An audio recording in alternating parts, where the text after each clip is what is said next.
To face some problem but don't worry, because जो late student है उसको हम अलग से क्लास देके उसका कवर करा लेंगे, उनको टेंशन लेने की जरूरत नहीं है, उनको कंटिन्यू करना है बेटा नेक्स्ट क्लास के साथ। जो भी कोई स्टूडेंट नए वाला है तो चिंता नहीं करे, अगर वो किया नहीं है, उसका टेस्ट हम नहीं दे पाते हैं तो कोई प्रॉब्लम नहीं है बेटा। आप लोगों को जो न्यू स्टूडेंट है उनको भी कंटिन्यू होना है, जो आपका नेक्स्ट सिलेबस है उसके अकॉर्डिंग आपको कंटिन्यू रहना है, और उनको प्रोसीजर भी समझ आ जाएगा आपका, आपको ये वाला कि हम जैसे कोई भी टॉपिक करते हैं तो उसके प्रॉब्लम भी होते हैं, तो हम टॉपिक पढ़ते हैं, घर पे प्रैक्टिस करते हैं क्वेश्चंस की, जो क्वेश्चन किए जाते हैं, देन हम उसका डीपीपी सोल्व करते हैं, और डीपीपी सोल्व होने के बाद फिर कुछ कमी पेशी रह जाती है तो टेस्ट होता है, उसमें क्लियर हो जाता है। तो first of all today I am starting from, I am going to start from the paper discussion. बेटा मैं सबसे पहले पेपर डिस्कशन से स्टार्ट कर रहा हूँ, तो जो भी बच्चे जिन्होंने पहले पूरा चैप्टर किया है वो लोग इस टेस्ट डिस्कशन को अच्छी तरह से देख लें कि अभी भी क्या मिस्टेक आ रही है, क्या गलती हम कर पा रहे हैं। क्लियर बेटा, सुन रहे हो मेरी आवाज? रिस्पॉन्स देते जाना है बेटा, मैं कॉल करता जाऊंगा तो न्यू स्टूडेंट भी धीरे धीरे समझ जाएंगे कि क्या प्रोसीजर रहता है, उनको परेशान होने की जरूरत नहीं है, उनका भी धीरे धीरे ये सारा चीज जो है क्लियर हो जाएगा। तो first of all we can start from the test discussion. तो टेस्ट में आपका 46 से क्वेश्चन स्टार्ट था केमिस्ट्री का, तो जो जो आपको प्रॉब्लम आई है पहले आप मेरे साथ वो डिस्कस करेंगे। तो 46 से लेकर के 48 तक बेटा किसी का problem, from 46 to 48 from your test,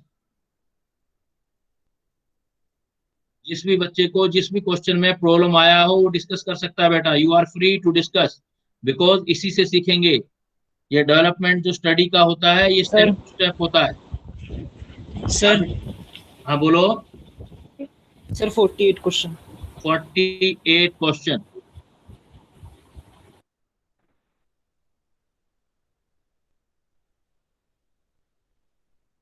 forty eight देखो क्या कह रहा है, परसेंटेज ऑफ सेलेनियम, ये दे रखा है परसेंटेज ऑफ सेलेनियम, उसका एटॉमिक मास दे दिया 78.8 in periodic, in peroxide and hydrase enzyme is 0.5% by wait.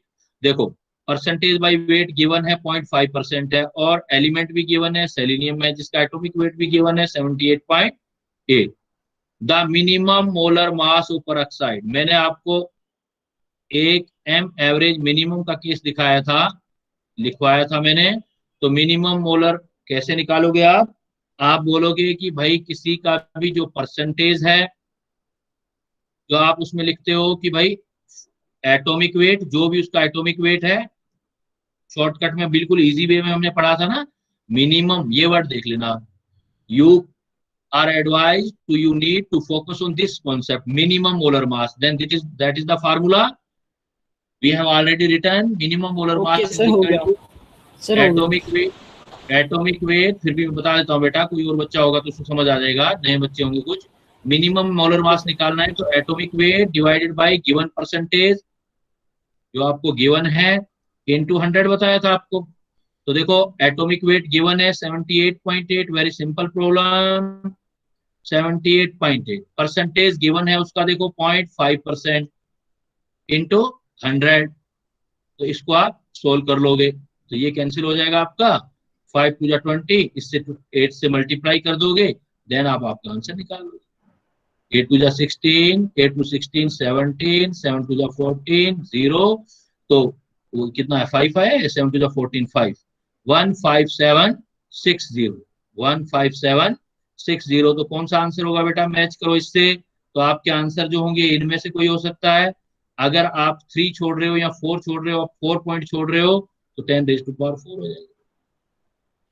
तो जब भी कभी आपको मिनिमम मोलिकुलर वेट निकालना हो तो जो एटॉमिक वेट है उसको परसेंटेज जो गिवन है उससे डिवाइड करके इनटू 100 करना है बेटा। क्लियर, ये फार्मूला याद करना है बेटा आपको। तो आपका फार्मूला है मिनिमम मोलिकुलर वेट निकालना है तो atomic weight given divided by percentage given into 100। देखो एटॉमिक वेट गिवन था 78.8, परसेंटेज भी गिवन था 0.5, इंटू 100, तो इससे आपका मिनिमम मोलर मास आ जाएगा। क्लियर बेटा, किसी को प्रॉब्लम तो नहीं है इससे? अब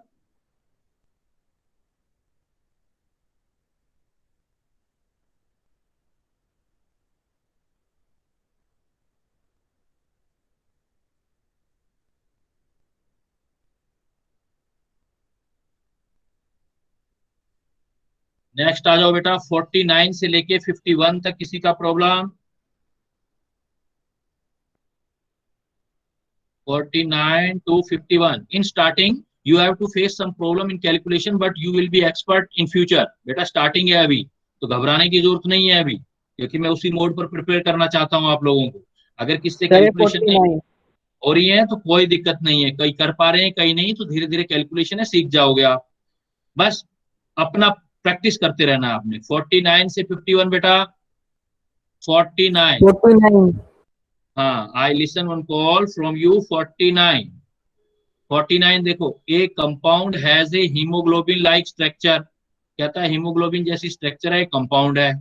इट हैज वन Fe, इसके अंदर Fe एटम रखा हुआ है 1, और इट कंटेन, और इसकी परसेंटेज जो है 4.6% है of the Fe, the approximate molar mass. तो आप कैसे लिख सकते हो? 4.6% is equal to 1 Fe। 1 Fe का वेट रख दो बेटा, फार्मूला आपको आता ही है 1 Fe का वेट। तो 4.6% इक्वल टू 1 Fe का एटॉमिक वेट याद होना चाहिए, 56 ग्राम होता है 56। यस। है ना? 4.6% किसके इक्वल हो गया? 56 के। तो पूरा कंपाउंड तो 100% होगा, तो 100% is equal to 56 upon 4.6 into 100। तो 4.6 को कैंसिल कर दो, देखो कितने से जाता है ये 0 कैंसिल हो गया, तो ये कितने पे चला जाएगा देख लो आप। सर इसका आंसर 1200 आएगा।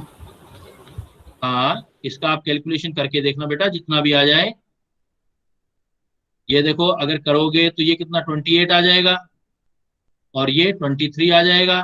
अप्रोक्सीमेट चलते जाओ आप, ये सर 23 है, 1.2 के आसपास आएगा। 1.2 के आसपास आ जाएगा ना, इंटू आपके पास 1000 यस भी है, सर। तो आप कितना आंसर देंगे? 1200। तो परसेंटेज बाय वेट, और आप चाहो तो अभी जो फार्मूला किया है वो भी कर सकते थे। उसमें क्या था? Minimum molar mass is equal to atomic weight into percentage into 100। तो यही चीज तो है बेटा, यही वाली है एटॉमिक वेट। देखो आयरन का एटॉमिक वेट इसमें गिवन नहीं है, आपको याद होना चाहिए। एटॉमिक वेट आ जाएगा 56, परसेंटेज गिवन दे रखा है, फार्मूले से भी कर सकते हो आप 4.6, then total percentage into 100, then भी आप you can calculate from this. तो फार्मूले से भी कर सकते हो, जनरल कैलकुलेशन से भी कर सकते हो। क्लियर बेटा, किसी को डाउट? दोबारा पूछ लो किसी को डाउट हो तो, क्योंकि अभी बिल्कुल जस्ट 11th में आए हो तो थोड़ा सा प्रॉब्लम फेस हो सकता है, सर बट आप 50 जैसे क्वेश्चन। आप करोगे तो आपका क्लियर हो जाएगा बेटा। 49 से 51 तक तो नहीं है किसी का और? सर 50 50।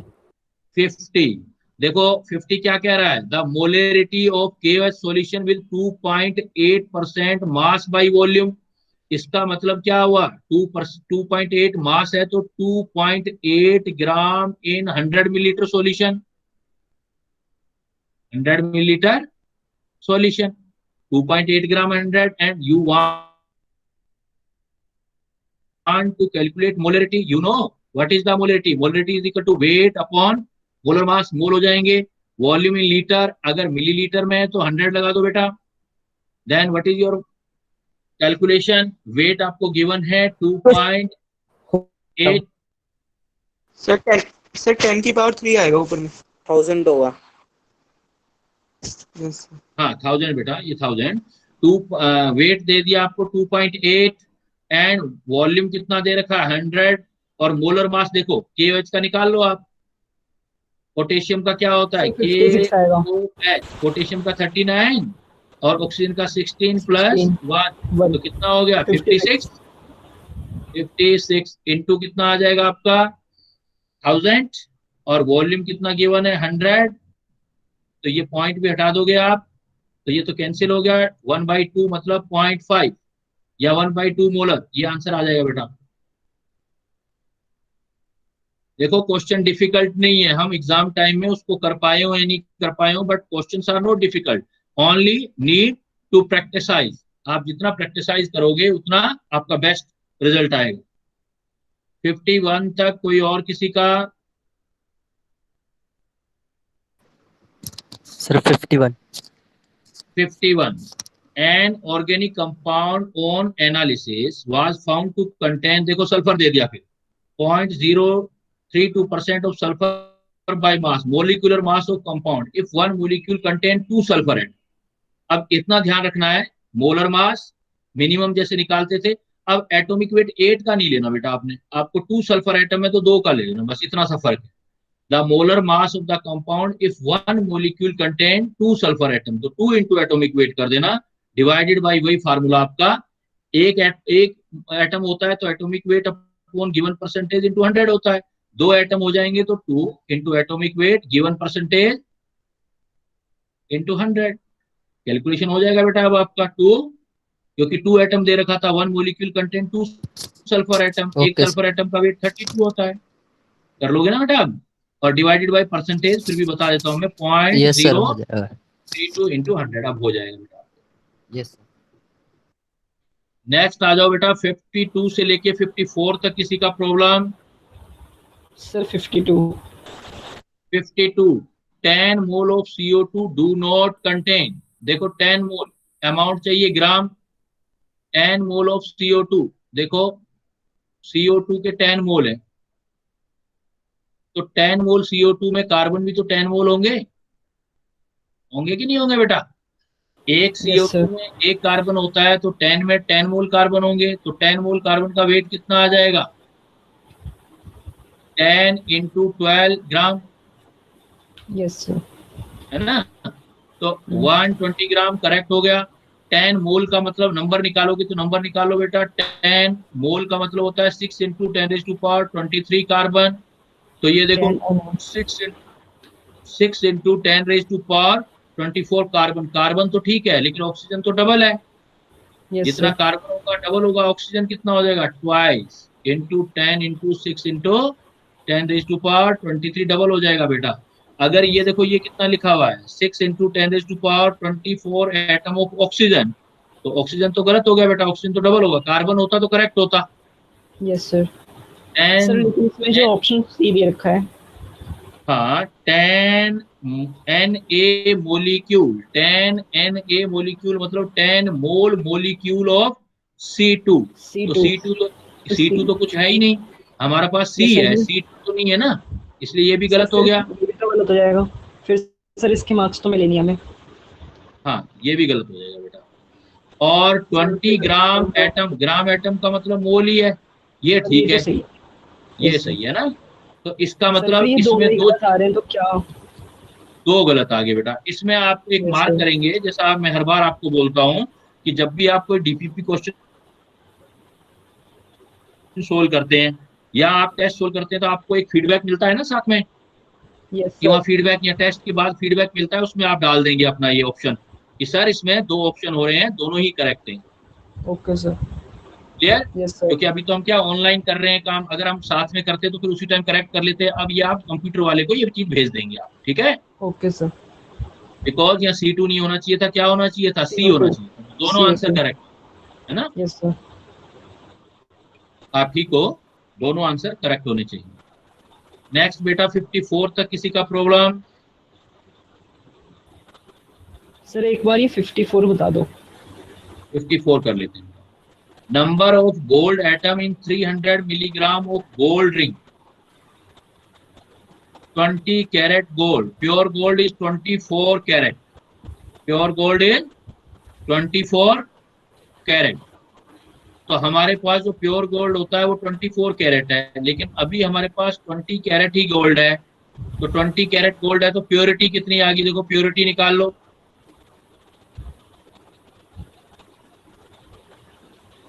प्योरिटी 20 में से 24 हो गया यस सर। इंटू 100, तो देखो कैंसिल कर सकते हैं हम किसी से, 4 से, 4 5 जा 20, 5 6 जा 24, और ये कितना हो जाएगा आपका 6 है तो 6 1 जा 6 40 6 6 36 फिर 40 83 पॉइंट कुछ आएगा। 16.67 है ना, इतनी प्योरिटी है। तो 300 मिलीग्राम ऑफ गोल्ड रिंग है तो उसका परसेंटेज निकाल लेंगे। अब प्योरिटी तो इतनी है तो वेट ऑफ गोल्ड देखो निकालोगे, वेट ऑफ गोल्ड कितना परसेंट, इतना परसेंट प्योरिटी। तो 300 का, या आप ऐसे भी लिख सकते हो 300 इंटू 20/24, ये चीज यहीं लिख दो, इंटू 24/24, तो इतना वेट आ जाएगा बेटा आपके पास 300। मतलब कैसे कर सर, सकते थे आप, अगर 24 आ गया ना वेट ऑफ गोल्ड। अब नंबर ऑफ गोल्ड निकालने, तो नंबर क्या होता है, मोल का फार्मूला होता है weight upon molar mass is equal to given number upon Avogadro number. Weight upon molar mass given number upon Avogadro. But 300 milligram of gold पूरा का पूरा प्योर नहीं है। वो प्योर कितना है, अगर 24 होता तो 100% होता वो, अब 20 है तो आप इतना ले सकते। तो आप देखो वेट रख दोगे 300, 20 इंटू 24, मोलर मास गोल्ड का होता है 197, एटॉमिक वेट होता है 197। एन ये है, एन ए की वैल्यू रख सकते हैं हम। तो अब आप कैलकुलेट कर लेंगे, देखो तो अप्रोक्सीमेट mg में नहीं रखा था है सर, एम जी मिलीग्राम में रखा था। बेटा, एक ग्राम है तो इसको किलोग्राम ग्राम में कन्वर्ट कर देना तो 10-3 हो जाएगा बेटा। Okay sir. ग्राम में कितना हो जाएगा 300 इंटू 10-3, बिकॉज 300 मिलीग्राम है। तो आप ऐसे कर सकते हो, या फिर आपका दूसरा तरीका है, अगर आपका 24 ग्राम होता तो उसको काउंट करते आप 20 ग्राम, ऐसे भी कैलकुलेट कर सकते हो। अगर आपको दिया हुआ है 300 मिलीग्राम तो कितना कैलकुलेट करेंगे 20/24 का। Into 300 milligram. अब वेट आ जाएगा, आप फार्मूला लगा देना, weight upon molar mass into given number upon Avogadro number. Weight ये रख देना, लेकिन मिलीग्राम में तो 10-3 से मल्टीप्लाई भी कर देना। मोलर मास हमारा यही चीज आ जाएगी दोबारा, okay 300 into 10-3 20/24/197 n upon Na Avogadro. Clear बेटा? Yes sir. तो एक दो क्वेश्चन ऐसे डिफिकल्ट भी डालूंगा, जैसे कि आपका थोड़ा सा और फंडामेंटल भी इंक्रीज होता जाए। कुछ सीधे सीधे जो हम पढ़ेंगे वो आएंगे क्वेश्चन, कुछ मैं ऐसे भी आपके खास करके टेस्ट में डालूंगा या डीपीपी में। नेक्स्ट आ जाओ बेटा, 55 से लेके 57 तक किसी का प्रॉब्लम?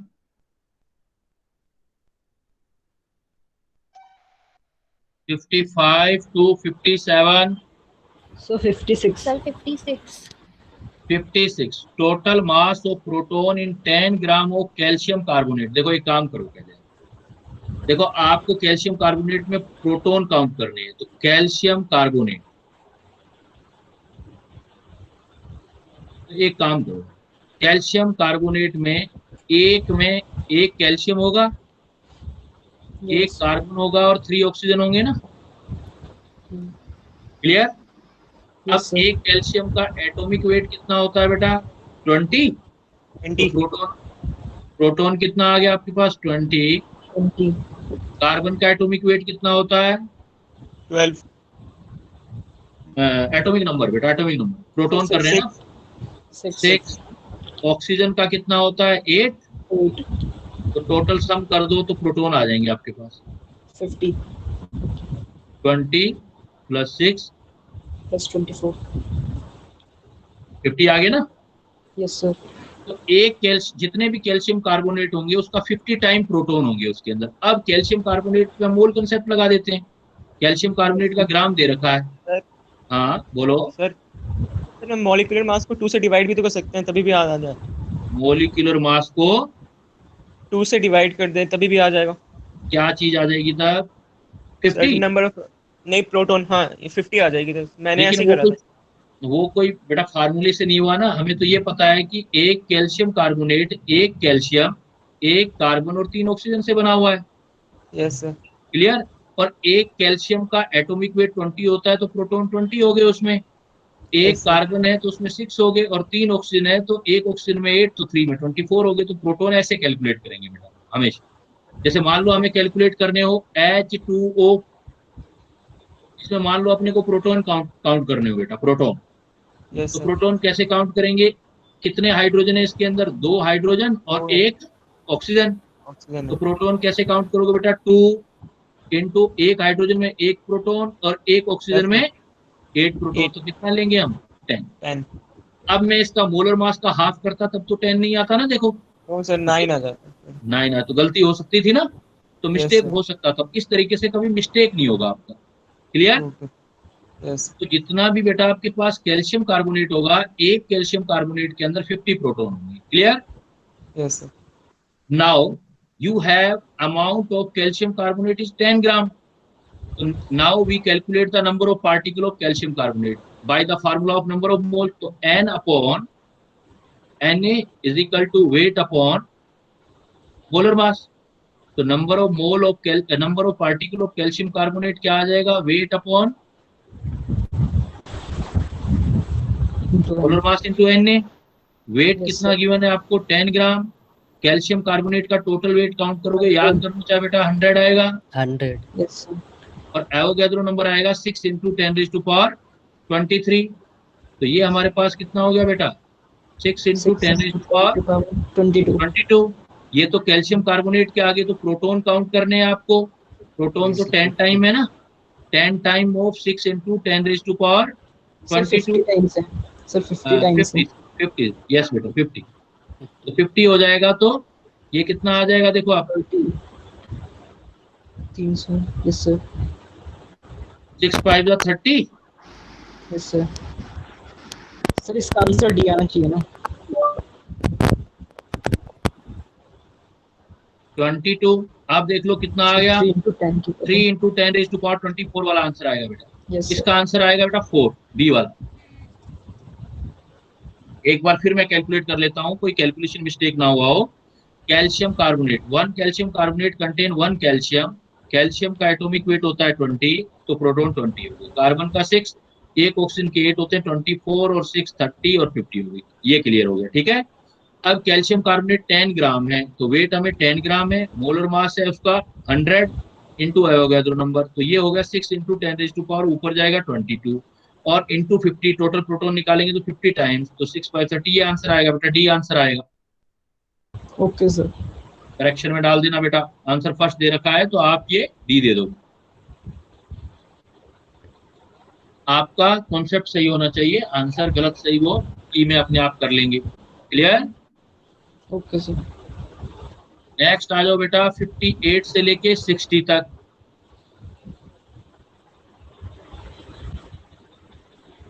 58 से 60 तक किसी का प्रॉब्लम नहीं है बेटा? Sir, 58.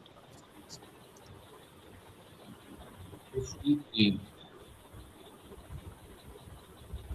बिकॉज बेटा कैलकुलेटिव पार्ट है. देखो अब मैं इसलिए बता रहा हूँ कि यही प्रोसीजर होता है सीखने का. पहले हमने थ्योरी पढ़ी, कुछ कुछ समझ आया, फिर हमने उसका क्वेश्चन किए, थोड़ा और समझ आया, फिर डीपीपी किया, कुछ और समझ आया, फिर हमने टेस्ट दिया तो कुछ और समझ आया, उसी का एक और टेस्ट दिया तो अब आपकी समझ थोड़ी और बढ़ जाएगी. It is all depend upon your practice. Practice makes the man perfect. तो जितना प्रैक्टिस करोगे वो चैप्टर उतना क्लियर हो जाएगा आपका. तो एक बार में कोई चीज समझ आती तो बेटा फिर तो कंपटीशन का रिक्वायरमेंट ही नहीं था. इसलिए बी पेशेंट. पेशेंस रखोगे उतना आपको फायदा मिलेगा. इधर आ जाओ. आपने जैसे देखो अभी पूछा मेरे से, मैं एक एक क्वेश्चन डिस्कस करता हूं. देखो जैसे आपसे, तो आपने पूछा जैसे 58 mass of molecule of water. कितना इजी प्रॉब्लम था देखो. Mass of molecule of water, तो नंबर ऑफ मोल का फार्मूला पढ़ा है हमने, एन. नंबर से निकालोगे तो एन अपॉन एन ए. सारा कुछ जो बेटा हमने पढ़ा है वहीं से सोल्व होगा. देखो एन अपॉन एन ए. और वेट से निकालोगे तो वेट अपॉन मोलर मास, है ना. अब एन कितना मास है? ए मोलिक्यूल, इसका मतलब नंबर हो गया 1. एन ए हो गया 6 इंटू 10⁻23. वेट आपको निकालना है बेटा उसका, और वाटर का मोलर मास है 18, तो ये हो गया 6 3 जा 18. तो कितना आ गया आंसर? देखो वेट क्लियर हो गया, 3 इंटू 10⁻23 ग्राम. ग्राम में 23 है, किलोग्राम में है तो 1000 और मल्टीप्लाई कर देना. ठीक है? क्लियर Okay, बेटा? sir. Yes, sir. हाँ, इसमें बस आप ये पकड़ करते जाना बेटा कि आपने क्वेश्चन करते टाइम मिस्टेक क्या किया। सामने होते तो मैं आपको समझा देता सारी बात कि भाई आपने ये मिस्टेक किया। अब आपको खुद सोचना है कि मैंने क्वेश्चन करते टाइम क्या मिस्टेक किया था। मैंने थ्योरी तो खूब पढ़ी थी, लेकिन जब न्यूमेरिकल किया तो मेरा आंसर गलत क्यों हुआ, वो आपने सोचना है। क्लियर? Yes, 60, sir. 60 तक आ जाओ बेटा। 60 तक किसी का और problem?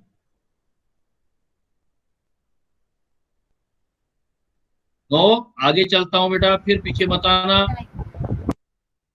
59, 1.5 into 10⁻20 atom of element, weight इतना। देखो नंबर ऑफ एटम दे रखा है, वेट दे रखा है, atomic mass of element in AMU. देखो, अगर आपको नंबर ऑफ एटम निकालने होते थे तो एक डायरेक्ट फार्मूला भी तो था एएमयू में, atomic weight in element of AMU. तो आपको क्या दे रखा है, वेट ग्राम में दे रखा है और एटम दे रखे हैं। वापस फार्मूला यूज करो बेटा, N upon N A, weight upon molar mass. आपको मोलर मास कैलकुलेट करना है। मोलर मास कैलकुलेट करना है तो molar mass is equal to कितना आ गया, इस फार्मूले से निकाल लोगे आप। तो फार्मूले से निकालोगे तो weight upon N A upon n gram आ जाएगा। मैंने आपको बताया था एएमयू में करना हो तो 1/n ए वापस डिवाइड कर देना। आ गया सर। समझ आ गई ना बात? तो यहाँ मिस्टेक हो सकता है आपका हो गया, ये तो ग्राम में आया था, उसने एएमयू में पूछा था, वापस एन ए कैंसिल कर देना था, W/n करना था। मतलब एएमयू में पूछे तो डायरेक्ट फार्मूला लगा दो, इसमें एन ए लगाने की जरूरत नहीं है आपको, एएमयू में पूछे तो। 60 तक बेटा किसी का और? चलूं आगे?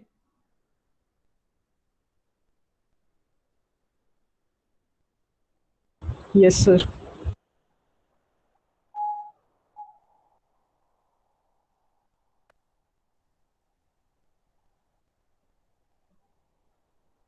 ये देखो बेटा, नेक्स्ट चलो 61 से लेके 63 तक किसी का problem? Sir 62। 62, equivalent weight of aniline is given reaction. Very simple, थोड़ा सा आप रिएक्शन को अगर रिकॉग्नाइज करते हैं ना तो बड़ा इजी हो जाता है। देखो एनिलीन जो है, ये है जो आपको दे रखा है वो एनिलीन है, C6H5NH। और ये चेंज किसमें हो रहा है? देखो पहले था आपके पास C6H5NH, चेंज में किसमें हो रहा है? इसको बोलते हैं बेटा एनिलीन। एनिलीन चेंज देखो किसमें हो रहा है, it is converted into NH3 positive. कितने का डिफरेंस आया देखो,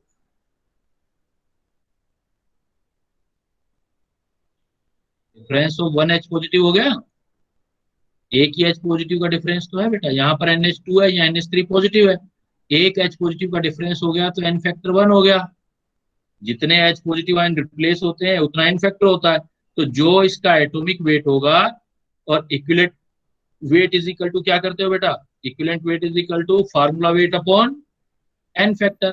फार्मूला वेट एनिलीन का निकाल लो, सपोज M है, N फैक्टर 1 है तो M के बराबर रह जाएगा। देखो कितना इजी प्रॉब्लम है, सिर्फ कॉन्सेप्ट कहाँ छिपा हुआ था, जो हमने बेसिसिटी और एसिडिटी पढ़ा था। एक H पॉजिटिव आयन का रिप्लेसमेंट है तो एक H पॉजिटिव आ जाएगा। क्लियर? Yes sir.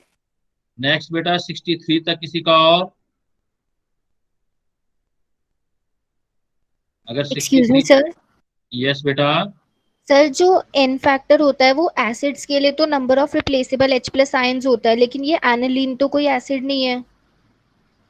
एनिलीन कोई भी स्पीसीज हो बेटा, एक्चुअली क्या है कि यहाँ पर देखो C6H5H2 चाहे कोई भी एसिड भी हो बेस भी हो, जैसे आपको हमने एक एग्जांपल लिया था BOH3, है ना?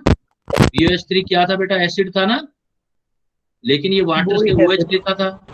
और क्या बनाते थे हम, BOH4 नेगेटिव। तो मैंने बोला था वेरी इंपॉर्टेंट एग्जांपल। तो कोई भी H पॉजिटिव या OH नेगेटिव आयन चेंज होते हैं, देन हम उसको N फैक्ट्री बोलेंगे। क्लियर? Yes sir. 63 तक बेटा किसी का और? नो? Then from 64 to 66.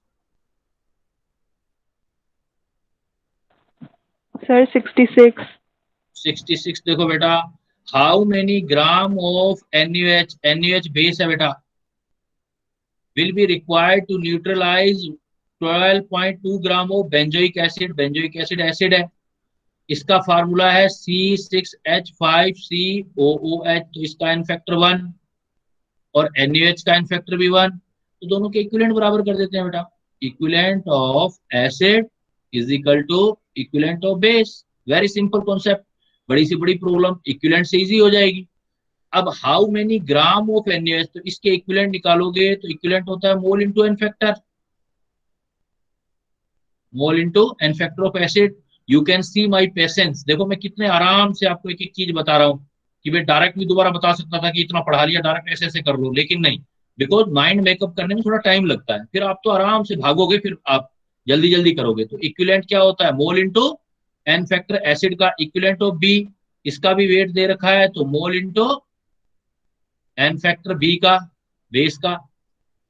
और मोल क्या होता है, वेट अपॉन मोलर मास, देखो एसिड का वेट दे रखा है 12.2, बेंजोइक एसिड का निकाल लेना molar mass 122, given weight upon molar mass, n factor आ गया 1, मोल वापिस आ गया weight upon molar mass NaOH का 40 इंटू एन फैक्टर इसका भी 1, देखो ये 0.1 आ गया, तो वेट कितना आ गया 4 आ गया, कितना इजी सोल्व हो गया। देखो equivalent of acid is equal to equivalent of base, आपको मोल इंटू एन फैक्टर पता है इक्विवेलेंट का फार्मूला, और मोल वेट से निकालना है, तो weight upon formula weight into N factor, इधर भी weight upon formula weight into, सब कुछ गिवन है, सिर्फ वेट निकालना है। क्लियर बेटा?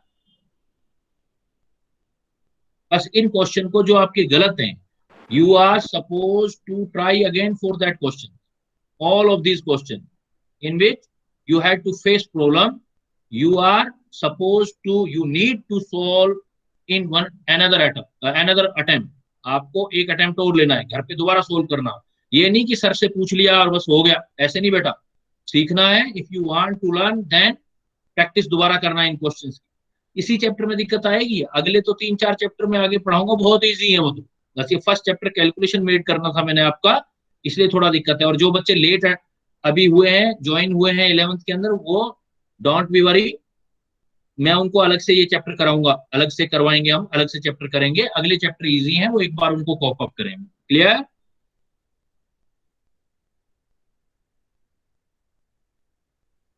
बेटा 66 तक और तो प्रॉब्लम नहीं है किसी को?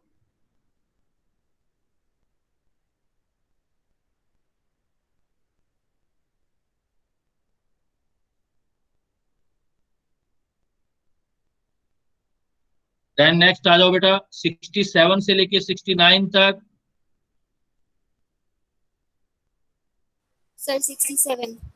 67 देखो, ऐसा क्वेश्चन हमने किया भी था बेटा, कहता है कि एक मेटल ऑक्साइड है, और मेटल ऑक्साइड है, और मेटल ऑक्साइड में ये क्लियर है कि ऑक्सीजन 20% है। इफ बेटा ऑक्सीजन 20% है तो मेटल तो 80% हो गया ना वेट उसका, बाई वेट कह रहा है। इक्विवेलेंट मास, तो हमने ये कॉन्सेप्ट किया था, equivalent weight of metal is equal to equivalent weight of oxygen. आपको वेट चाहिए तो वेट अपॉन, जो वही वाला मोल वाला फार्मूला, एक स्टेप बढ़ा दूं तो मोल इंटू एन फैक्टर पहले वाले का, मोल इंटू एन फैक्टर दूसरे वाले, molar mass into N factor पहले वाले का, weight upon molar mass into N factor दूसरे वाले। बस सब कुछ गिवन है, कैलकुलेशन बना दो। वेट, मेटल का वेट 80, मोलर मास मेटल का पता नहीं है, लेकिन molar mass upon N factor equivalent weight होता है, तो ई लिख देते हैं।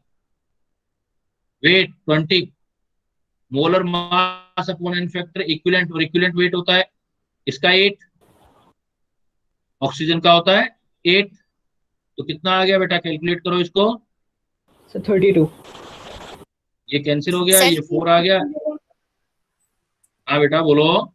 ये इक्विवेलेंट वेट ऑफ मेटल आया है ना, हमें किसका निकालना है, इक्विवेलेंट मास इज, मतलब मेटल का पूछ रहा है वो, सर क्योंकि हाँ पहली लाइन लिखी है ना मेटल ऑक्साइड, तो मेटल ऑक्साइड की हाँ बात है और हाँ फिर इट्स पूछा है। हाँ बेटा, बिल्कुल ठीक हुआ। आप क्वेश्चन की फ्रेमिंग ठीक नहीं है, क्योंकि उसने मेंशन नहीं किया है किसका इक्विवेलेंट मास चाहिए हमें ना। उसने तो यस सिर्फ सर। क्या लिख दिया है यहाँ पर, इक्विवेलेंट मास। अब इक्विवेलेंट मास मेटल पूछेगा तो 32 आ जाएगा, और मेटल ऑक्साइड पूछेगा तो 32 + 8 मतलब 40 आ जाएगा, और ऑप्शन दोनों होंगे शायद। देखो 40 भी है 32 भी है, तो सर मैंने इसमें क्या 40 है किया था। हाँ तो सर बेटा, मैंने भी 40 कर दिया। हाँ बेटा, इसमें इक्विवेलेंट मास मेंशन होना चाहिए, मार्क कर देना, आप लिख देना उसमें। सर ठीक वैसे है, अगर मेंशन ना हो तो, क्योंकि फर्स्ट लाइन में मेटल ऑक्साइड की बात कर रहा है और इट्स अगर लिखा है तो वो मेटल ऑक्साइड के लिए ही नहीं लिखा होगा। हाँ बिल्कुल। अगर वैसे देखें कि उसने कुछ नहीं लिखा हुआ है, अगर हम लॉजिकली सोचें तो in a metal oxide there is 20% oxygen by weight, it's equivalent mass, then क्या कंसीडर करेंगे हम? इन जनरल तो हम इट्स इसी सर को वैसे कंसीडर करेंगे। जनरली, सर जनरली तो मेटल कंसिडर होगा ना, मेटल नहीं ऑक्साइड का तो जनरली पूछते बेटा, हैं मेटल जनरली। मेटल नहीं होगा जनरली, जो वो कहेगा ना वही कंसीडर होता है, लेकिन उसने बोल दिया इट्स। इट्स का मतलब मेटल ऑक्साइड की बात कर रहा यस सर। है ना। तो वैसे तो इस क्वेश्चन के अकॉर्डिंग इसका करेक्ट आंसर जो आएगा वो 40 आएगा। इट्स बोल दिया है तो 40 आएगा। समझ गए ना बेटा? Yes sir. आगे चलो बेटा, 69 तक किसी का और? 68. 68, minimum number of mole of barium sulphate when 0.9 mole of barium chloride is mixed with 0.4 mole of barium phosphate। बेटा रिएक्शन देना पड़ेगा आपको।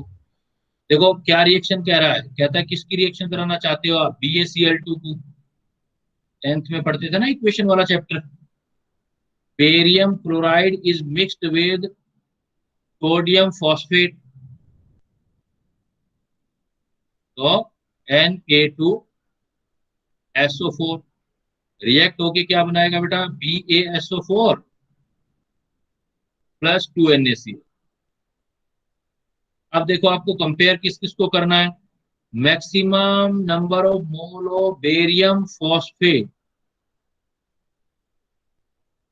when 0.9 mole of barium chloride is mixed with, देखो ये 0.9 दे दिए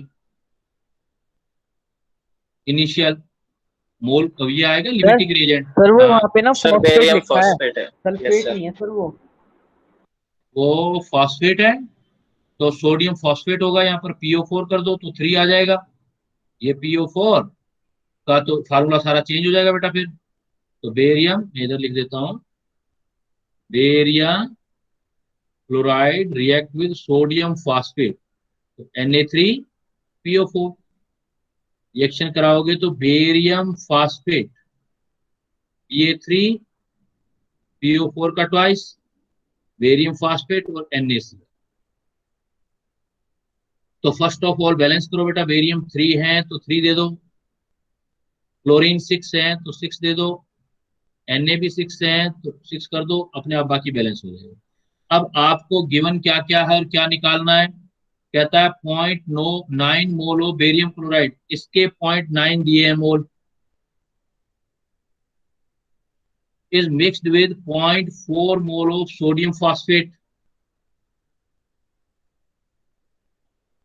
देखो बेटा इजी है, अगर ये 2 होता तो ये 3 लगता था, ये 4 होता तो ये कितना लगता, 6 लगता ना।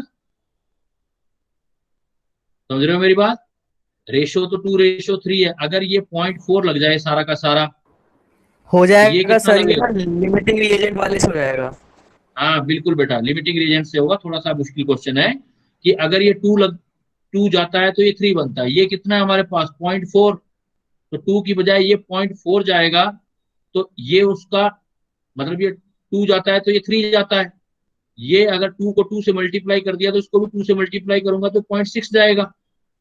तो इसका मतलब आपका ये टोटल जो हो जाएगा वो आपका 0.9 में से 0.6 चला जाएगा, और ये 0.4 का 0.4 चला जाएगा।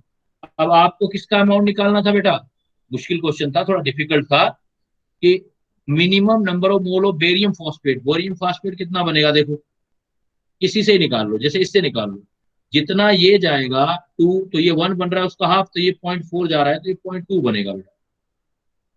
तो आंसर आएगा 0.2, लिमिटिंग रिएजेंट से हो जाएगा। सर इसमें इक्विवेलेंट का कॉन्सेप्ट तो नहीं लगेगा ना, नहीं मतलब बेटा, उससे क्योंकि हो लिमिट, सकता है। बिकॉज लिमिटिंग रिएजेंट है ना, दोनों पूरा खत्म नहीं हो रहे हैं। अगर दोनों पूरा खत्म होते हैं तो इक्विवेलेंट लगा लेते हैं हम, क्योंकि इसमें देखो इसके 0.4 मोल खत्म हो रहे हैं तो इसके 0.6 हो रहे हैं, लेकिन थे कितने हमारे पास 0.9, तो 0.3 तो अभी बाकी रह गए इसके। तो लिमिटिंग रिएजेंट वाला कॉन्सेप्ट आ गया नहीं, ओके सर। इसलिए आपका ये 3 जाएगा, ये 2 जाएगा, ये 0.3 जाएगा, ये 0.2 जाएगा, ये 0.6 जाएगा, ये 0.4 जाएगा, और 0.4 ही है हमारे पास। ये सारा चला गया, अब रिएक्शन रुक जाएगी। ये 0.4 का 0.4 चला गया, जितना ये जाएगा उसका आधा ये बनेगा। ये 2 जाता है तो ये आधा बनता है ना, तो ये कितना गया 0.4, तो 0.2 मोल बन गया। क्लियर? क्लियर हो गया बेटा? नहीं हुआ तो मैं दोबारा बता दूं, पूछ यस लेना। सर, हो गया। शर्म मत करना, पूछ लेना। सर एक बार फिर से बता दो। हाँ बेटा बिल्कुल, कितनी बार पूछना है आप पूछ लो, कोई प्रॉब्लम नहीं है, लेकिन मिस्टेक नहीं करना। देखो पहले बैलेंस इक्वेशन लिखोगे, बैलेंस इक्वेशन क्या लिखी जाएगी, 3A BCl2 प्लस 2Na3PO4, है ना। और मिलके क्या क्या बना रहा है, बैलेंस इक्वेशन बनाया Ba3PO4 ट्वाइस 6NaCl। अब देखना ये जाएगा उसका 1 बनेगा, तो रेशियो देखो क्या आ रहा है 3:1। समझ रहे हो ये बात? अब आपके पास इनिशियली कितना था, ये आपके पास था 0.9 एग्जामिनर ने दिया था, और ये कितना दिया था 0.4। अब अगर ये मैं इसका 3 टाइम यूज करता, 3 का अगर 0.3 टाइम यूज करता तो 0.9 जाता, तो 0.3 इसका यूज करता तो 0.6 जाना चाहिए था, लेकिन ये तो हमारे पास 0.4 ही है, तो इससे चलते हैं। देखो अगर मैं इसको 0.4 यूज कर लेता हूँ, माइनस का मतलब यूज कर लिया 0.4, तो ये 0 रह गया, अब लिमिटिंग रिएजेंट हो गया। ये 0.4 है, जैसे ये 2 है तो ये 3 है, ये इसका डबल 4 है तो ये डबल 6 है, तो 0.4 है तो ये 0.6 है, तो इसका मतलब ये 0.6 चला गया तो ये 0.2 आ जाएगा। तो ये 0.6, 0.4, 0.2 रेशियो देखो वही आ गया, 1 2 3, 0.2 जा 1, 0.224, 0.3, तो कितना आया हमारा 0.2 आया। लिमिटिंग रिएजेंट से सोल्व करेंगे बेटा। सर सर इसमें Na3PO4 का n फैक्टर क्या है? Na3PO4 का n फैक्टर आपको गिवन रिएक्शन दे रखा है, तो फॉस्फेट जो था उतना ही फॉस्फेट वही है, Na है, 1 आ जाएगा ना? हैं? 1 आएगा ना इसका n फैक्टर? नहीं बेटा, इसमें 1 नहीं 3 आएगा, आएगा सर। इसमें कोई चेंज नहीं हुआ है। देखो इसमें चेंज ही नहीं हुआ है कुछ। Na का ऑक्सीडेशन स्टेट कितना है यहाँ पर +1, और यहाँ भी Yes, कितना है हमारे पास +1। फॉस्फेट कितना है -3, तो इसमें इलेक्ट्रॉनों की एक्सचेंजिंग नहीं हुई है, तो ये क्या रिडॉक्स रिएक्शन नहीं है। आगे चल के मैं एक रिडॉक्स पढ़ाऊंगा आपको, it is not a redox reaction. तो रिडॉक्स रिएक्शन सिर्फ डिस्प्लेसमेंट रिएक्शन है। तो डिस्प्लेसमेंट में अगर अकेला मैं आपसे कह देता Na3PO4, ये सॉल्ट हो जाता, इनका इसका इनफेक्ट निकालते तो 3 देते आंसर, क्योंकि पॉजिटिव चार्ज एक सोडियम का 1 और 3 है तो 3 आ जाता, या फॉस्फेट का 3 आ जाता। लेकिन इस रिएक्शन में इसका एन फैक्टर कुछ नहीं बनेगा, एन फैक्टर नहीं देंगे, इसलिए मैंने एन फैक्टर से सोल्व ही नहीं किया इसको। सर फिर Because n it- फैक्टर सिर्फ रिडॉक्स रिएक्शन में निकल सकता है? नहीं, एसिड बेस में भी हो सकता है, but it is not acid base reaction, not redox reaction, it is only displacement reaction. भाई क्लोराइड हटाया, फॉस्फेट आया है, तो जब डिस्प्लेसमेंट रिएक्शन होती है तो एन फैक्टर नहीं बता सकते आप। एन फैक्टर आप एसिड बेस रिएक्शन और रिडॉक्स में बता सकते। Okay sir. क्लियर बेटा, सभी का क्लियर हो गया? सर फिर अगर हम रिएक्शन से नहीं बता सकते तो हम अपने आप नहीं इसका 3 ले सकते नॉर्मल, अगर कंपाउंड का देखें तो? एन फैक्टर नहीं बेटा, नहीं ले सकते, क्योंकि ड्यूरिंग द रिएक्शन देखना होता है। अगर मैं रिएक्शन नहीं देता और आपको कहता है कि what is the N factor of sodium phosphate, then आप 3 देते हैं। Okay sir.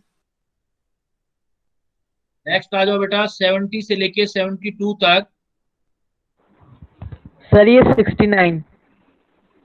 69 है आपका, the mass of sulphuric acid needed for dissolving 3 gram magnesium carbonate अब देखो मैग्नीशियम कार्बोनेट वाला रिएक्शन देना है आपने और सल्फ्यूरिक एसिड से नीडेड है, सेम इसी टाइप का क्वेश्चन है जैसा ये है आपका। तो sulphuric acid for dissolving 3 gram magnesium carbonate, तो मैग्नीशियम कार्बोनेट का फार्मूला होता है MgCO3, है ना, और रिएक्शन कर रहे हो H2SO4 से। अब आप एन फैक्टर लगा सकते हो, तो मैग्नीशियम का भी एन फैक्टर 2 और H2SO4 एसिड है इसका भी एन फैक्टर 2, बराबर एन फैक्टर है तो मोल इक्विवेलेंट कर दो, पहले वाले का मोल दूसरे के बराबर, और मोल से आप वेट निकाल लो, मास वेट। पहले मैग्नीशियम कार्बोनेट का वेट देखो 3 ग्राम दे रखा है, डिवाइडेड कर देना कितना आ रहा है मैग्नीशियम कार्बोनेट का, मैग्नीशियम का 24 बेटा, कार्बन का 84 आउट ऑफ हाँ जो भी होगा बेटा 84 इक्वल टू H2SO4 का वेट निकालना चाहते हो और 98 होता है, सोल्व कर लोगे तो वेट आ जाएगा, कर लोगे। यस सर हो जाएगा। हाँ अगर बैलेंस भी करोगे तब भी ऐसे ही आएगा, जैसे मैग्नीशियम सल्फेट और H2CO3 हो गया, तो जितने मोल इसके लगेंगे उतने इसके लगेंगे, तो मोल इक्वल कर देंगे। मोल होता है वेट अपॉन मोलर मास, वेट अपॉन मोल। 72 तक बेटा किसी का और? Sir 72 density of 1 molar aqueous solution glucose is found to be 1.18 gram per calculate the strength of the solution gram per liter। Okay देखो आपके पास डेंसिटी दे रखी है, एक तो 1 दे रखी है 1.18 ग्राम और 1 मिलीलीटर, तो वॉल्यूम आ गया 1 मिलीलीटर, वेट आ गया इतना, और मोलैलिटी दे रखी है 1। हमें निकालना क्या है बेटा, calculate strength of the solution gram per litre निकालनी है, कोई बात नहीं ग्राम पर लीटर निकालना है हमें। तो मोलैलिटी इज इक्वल टू, यहां लिख रहा हूं मैं देखो, wait upon molar mass into क्या आता है, वेट ऑफ सॉल्वेंट, है ना, इनटू 1000। अब हमारे पास वेट ऑफ सॉल्वेंट क्या होता है, थोड़ा सा प्रॉब्लमेटिक हो गया क्योंकि डेंसिटी इज इक्वल टू क्या हो गया, density is equal to weight upon volume. Density given है आपको, लेकिन ये वेट सॉल्यूशन का होता है, तो पहले आप सॉल्यूशन का वेट निकाल लो, तो डेंसिटी इंटू वॉल्यूम, तो वॉल्यूम तो है बेटा आपके पास, ये देखो ये दे रखा है 1.18 ग्राम, ये सोल्यूट का वेट, और डेंसिटी 1, वॉल्यूम इतना ही ले लो 1 मिलीलीटर, तो वेट ऑफ सॉल्यूशन आ जाएगा इसमें, वेट ऑफ सॉल्वेंट निकाल लो आप, तो कितना लिख सकते हैं, मोलैलिटी दे रखा है आपको गिवन, यहां लिख दो बेटा, मोलैलिटी आपके पास वैल्यू आ गया, मोलैलिटी कितना लिख सकते हो, मोलैलिटी कितना है 1 मोल 1। वेट ऑफ सोल्यूट गिवन है बेटा आपको, ये आ गया 1.18 ग्राम, है ना, और मोलर मास ऑफ सोल्यूट ये भी आपको पता लग जाएगा, ग्लूकोज है तो 180 आ गया। अब आ गया wait of solvent, wait of solvent होता है सॉल्यूशन में से सोल्यूट का वेट निकाल दोगे, तो वेट ऑफ सॉल्यूशन यहां से आ गया D इंटू वी, डी कितना आ गया आपके पास, डेंसिटी आ गया आपके पास 1.18 into weight of solution, volume कितना आ गया 1 मिलीलीटर, तो वेट सॉल्यूशन का आ गया 1.18 1. सर सॉल्यूट का भी 1.18 और सॉल्यूशन का भी 1.18 आ जाएगा फिर तो। मैं देखता हूँ, फिर तो कुछ गड़बड़ आ जाएगा ना, फिर ऐसे बनेगा नहीं।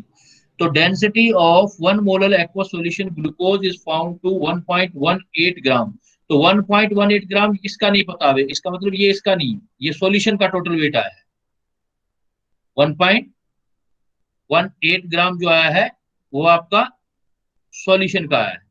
तो एक काम करते हैं, हम एक और फार्मूला यूज करते हैं, एक फार्मूला पढ़ा था हमने डेंसिटी वाला, कि 1 upon molality is equal to 1 upon density 1 upon molality और molar mass of solute upon 1000 पढ़ा था बेटा ये वाला,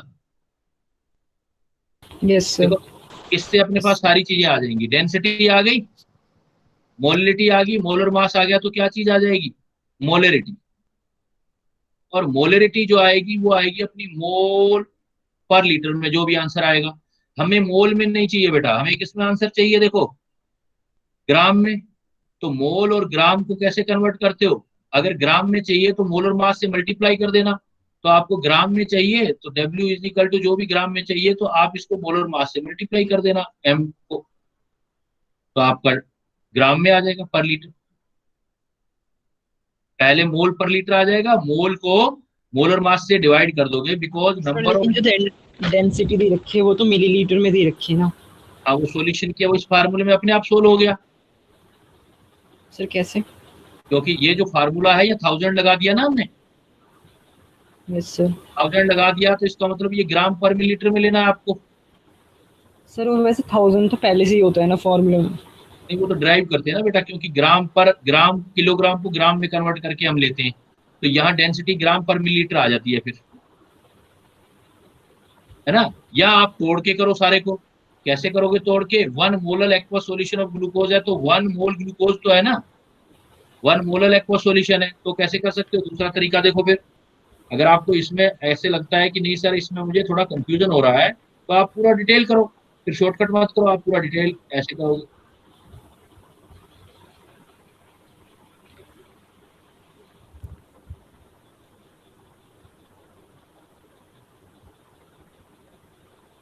वो कैसे करोगे आप? वो आप ये बोलोगे डेंसिटी मोलर सॉल्यूशन कितना है? 1 मोल। 1 मोल का मतलब ये तो क्लियर हो गया, 1 mole solute in 100 gram solvent. Yes sir. Clear हो गया ना?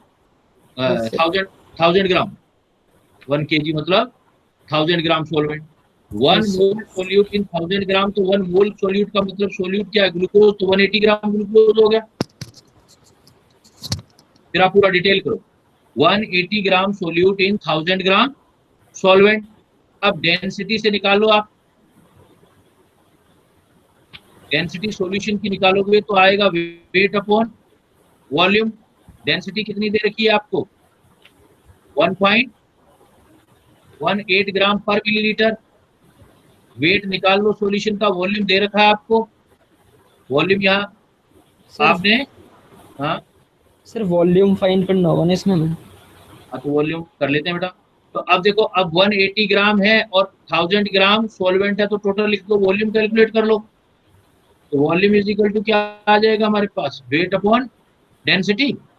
तो वेट sir. कितना बेटा आपके पास? वेट सॉल्यूशन का लेना है तो 1000 ग्राम सोल्यूट और 180 ग्राम, तो कितना आ जाएगा? 180 ग्राम, ठीक है। और Yes, sir. डेंसिटी गिवन है, डेंसिटी कितना गिवन है आपको? 1.18। Yes sir. इससे हमारे पास वॉल्यूम आ जाएगा। क्लियर? अब Yes, वॉल्यूम sir. आ गया। अब आपको ग्राम पर लीटर निकालना है, वेट अपॉन वॉल्यूम निकालना है। वेट ऑफ सोल्यूट कितना आ गया? निकाल चुके हो आप, 180 ग्राम। वॉल्यूम जो है कितना, ये मिलीलीटर में आ चुका है आपके पास, ये आया मिलीलीटर में 118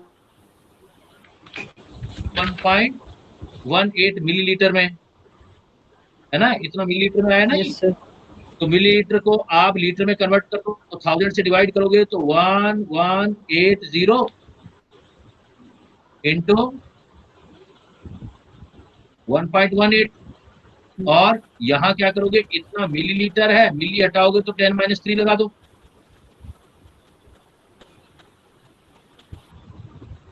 लीटर करना है ना आपको, यस सर। -3 करो। अब सोल्व कर लो आप, देखो बेटा ये 2 0 हो गए, तो देखो 3 0, तो 3 0 से कैंसिल हो गए सर वो तो माइनस था ना, लेकिन हैं? सर वो तो -3 था। -3 कैंसिल होना चाहिए था बेटा, हमने ऊपर नीचे कहाँ रख दिया है, देख लो। सर वो -3 वही होगा सर, वही तो होगा माइनस, लेकिन। तो हमारे लीटर में आना चाहिए ना। तो volume is equal to density is equal to weight upon volume, तो volume is equal to weight upon density. हाँ, एक चीज और है ना, ये वेट किस में रखा है आपने, ग्राम में? Yes sir. वेट सर ग्राम में ग्राम कितना? पर लीटर में पूछा था। ग्राम पर लीटर में पूछा आपसे, तो 180 ग्राम, तो ये हमने लिख दिया, हमें सॉल्यूशन चाहिए 180 ग्राम, और ये आ गया 1000 ग्राम, तो ये कितना हो गया 1180, ये ग्राम में आ गया। डेंसिटी आ गया ग्राम पर, ऊपर किस में डेंसिटी था, ग्राम पर लीटर। सर मिलीलीटर में दे रखी थी डेंसिटी। नहीं, मिलीलीटर में होगा तो फिर सॉल्यूशन कैसे होगा, क्योंकि 118 आ गया, 1.18 आ गया, ये ग्राम पर मिलीलीटर, ऊपर आ गया मिलीलीटर। मिलीलीटर करेंगे तो 10 - 3 हो जाएगा फिर तो ये वॉल्यूम। अच्छा यस ठीक है, सर। मिलीलीटर 10 - 3 है, तो ऊपर जाके 3 हो गया ना।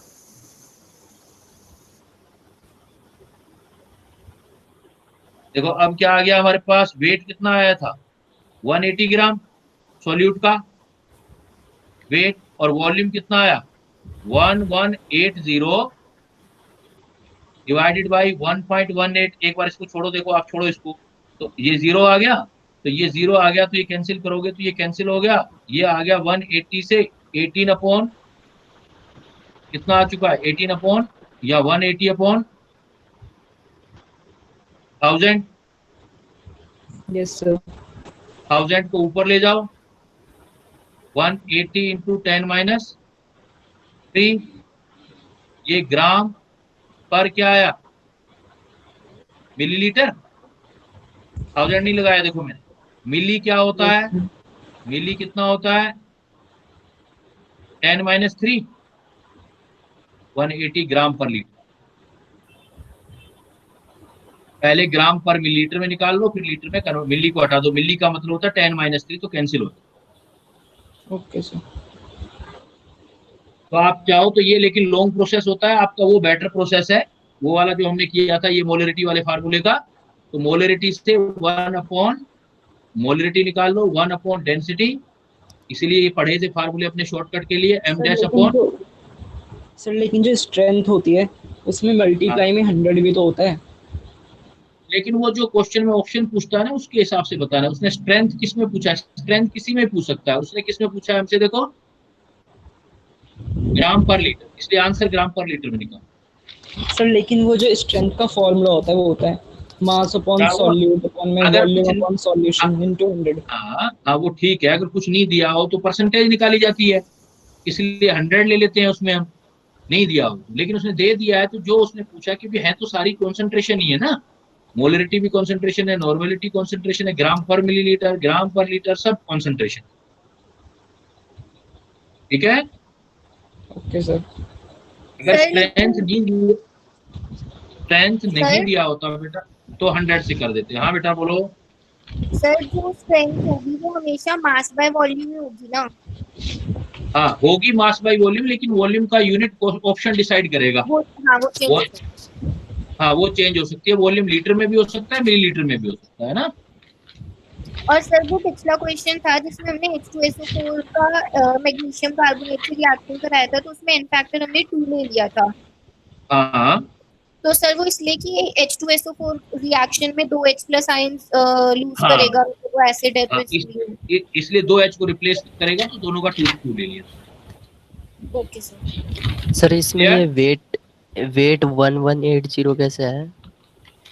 1180 ये वाला वेट बेटा, यस सर। ये वाला ये वेट, वॉल्यूम ये देखो, ये जो डेंसिटी होती है वो सॉल्यूशन की होती है, और सॉल्यूशन का वॉल्यूम तो weight of solution upon density of solution, है ना। और वेट ऑफ सॉल्यूशन इधर देखो, 1 मोल सोल्यूट है, तो सोल्यूट का वेट कितना आ गया 180 ग्राम, और यस सर। इन 1000 ग्राम सोलवेंट, तो बेटा सॉल्यूशन कितना हो गया टोटल, देखो 1000 ग्राम तो सोलवेंट है, और यस सर। 180 ग्राम सोल्यूट है, इसलिए दोनों का सम होगा, वही सॉल्यूशन का वेट आएगा ना 1180। Okay sir. ठीक ठीक। क्लियर। तो ये यस सर। वैसे लॉन्ग मेथड, इसको आप करना चाहो तो इट इज बेटर वे, भाई अपने कॉन्सेप्ट क्लियर करने के लिए बेटर वे है, अदरवाइज आप डायरेक्ट इससे भी जा सकते हो, मोलरिटी निकाल के मोलर मास से मल्टीप्लाई कर दो। क्लियर बेटा, आगे चलें। Yes sir. नेक्स्ट चलो बेटा, ये देखो बेटा, थ्योरी करने में ज्यादा टाइम नहीं लगता था, लेकिन प्रॉब्लम करने में कितना टाइम लगता है, यू कैन रियलाइज। तो यही करना है अपने को कि एक एक प्रॉब्लम हमारा क्लियर हो जाए, इसलिए टाइम दे रहा हूं मैं आपको।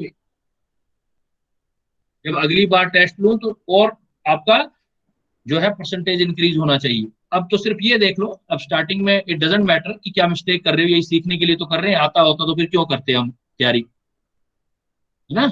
तो नेक्स्ट आ जाओ 73 से 75 तक बेटा। 73 देखो, बहुत इजी क्वेश्चन, डायरेक्ट वाला क्वेश्चन है। जब इस ऐसे केसेस में मोलिलिटी हो ना, उसको मोलिलिटी के इक्वल ले लिया करो आप। ऐसे केसेस में मोलिलिटी को मोलिलिटी के इक्वल ले लिया करो, डायरेक्ट कर लिया करो। देखो एक फार्मूला पढ़ा था ना हमने, हालांकि थोड़ा बहुत डिफरेंस होता है, लेकिन ये क्वेश्चन डेंसिटी 1 लेके सोल्व करते हैं। Molality equal to molality, molality का फार्मूला किया था हमने बेटा, percentage by weight into density into 10 by molar mass, है ना। परसेंटेज बाय वेट कितना दिया हुआ है, 49। इसमें डेंसिटी गिवन है क्या? नहीं है तो फिर रहने दो, फिर नहीं करेंगे इससे बेटा। डेंसिटी गिवन होगा तभी करेंगे, अगर नहीं गिवन है फिर हम निकालेंगे। तो क्या कह रहा है देखो, in aqueous solution to mass percentage of H2SO 49। तो इसका मतलब क्लियर हो गया कि आपका 49 ग्राम सोल्यूट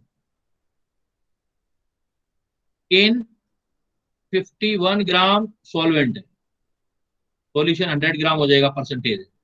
आपको मोलिलिटी कैलकुलेट करना है, तो molality, what is the formula of molality? Molality is equal to weight of solute 49 gram divided by formula weight 98, weight of solvent 51, but in KG 1000।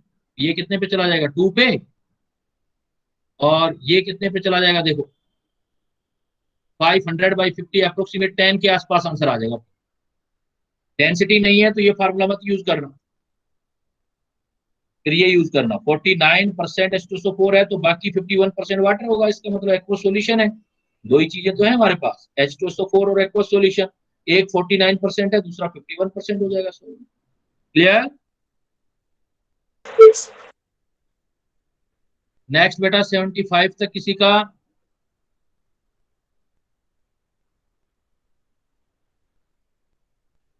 Seventy five नहीं है तो फिर आगे आ जाओ, ये आ जाओ आप 76 से लेके 78 तक।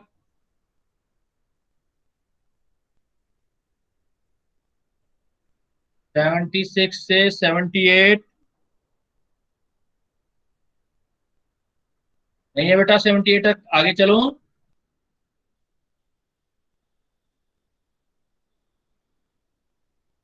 Yes sir. आ रही है ना बेटा मेरी? Yes sir. आगे चलो ना, चलो फिर आगे।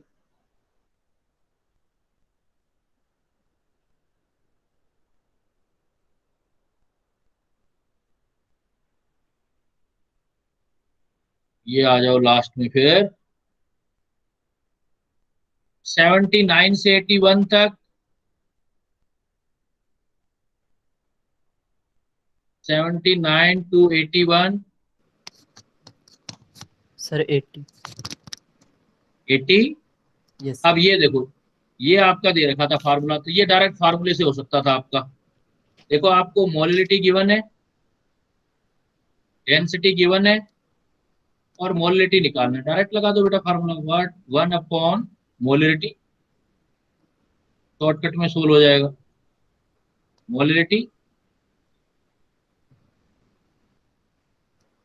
1 मोलिलिटी 1/18, डेंसिटी दे रखा है 1.8, कैंसिल हो जाएगा ये। मोलिलिटी कैलकुलेट करना है, मोलर मास किसका चाहिए अपने, सोल्यूट है, सोल्यूट कौन है, H2SO4 98/1000। कर लोगे बेटा, फार्मूला बेस्ड क्वेश्चन है, हो जाएगा।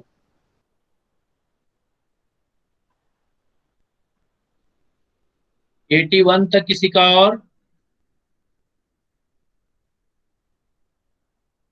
Up to 81।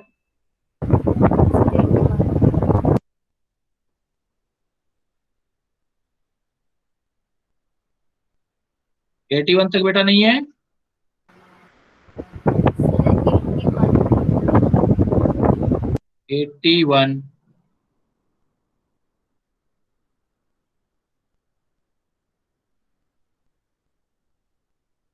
81 देखो, ए solution of FeCl3 m/30 it's molarity for chloride ion. तो क्लोराइड आयन तो देखो इसका 3 टाइम्स है बेटा, बड़ा सिंपल क्वेश्चन था। देखो कितने FeCl3 होंगे आपके पास, अगर FeCl3 एक है तो क्लोरीन कितने, 1 × 3 टाइम्स। तो क्लोराइड जितना FeCl3 होगा इसका 3 टाइम्स कर दो बेटा। ये तो बहुत इजी प्रॉब्लम था, तो m/10 हो गया। क्लियर?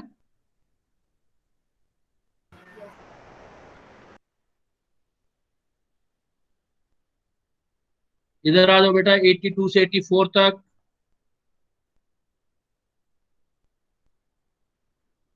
या 83 तक देख लो पहले। 82 से 83 तक। Sir 82 82 molality of sulfuric acid solution is 0.2, calculate the total weight of solution having 1000 ग्राम। बहुत सिंपल बेटा, डेफिनेशन ही तो है। अगर मैं लिख दूं molality, is very simple question.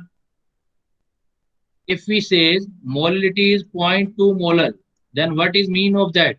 0.2 mole of solute in 1 kg solvent, यही होता है ना बेटा? 0.2 मोल और सॉल्यूट इन 1 हो kg जाएगा को बेटा। हो जाएगा ना? कर लोगे? यस इसका सर। मतलब 1 kg 1000 सर इसमें मोल सॉल्यूट और सॉल्वेंट को कर देंगे प्लस, तो हो जाएगा आराम से। हाँ, सॉल्यूट हो का जाएगा। वेट निकाल लेंगे। नहीं, सॉल्यूट का वेट डायरेक्ट दे रखा है उसने, देखो 1000 तो ग्राम ऑफ 0.2 मोल कर लेंगे ना 90 से मल्टीप्लाई।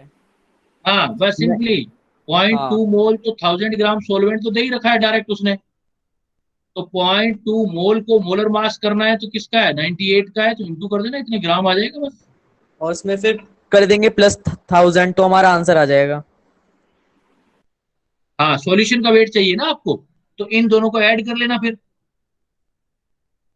1000 ये, इतना वेट ये, कितना हो जाएगा? 1019.6 ग्राम, क्योंकि आपको किसका चाहिए, calculate the total weight of solution चाहिए। ठीक है बेटा, 83 तक।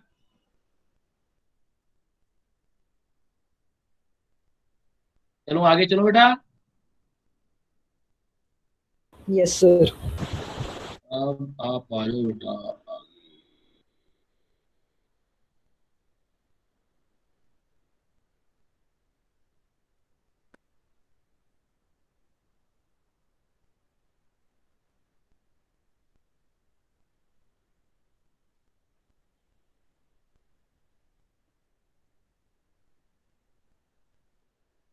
लास्ट आपके हैं टेस्ट वाले में,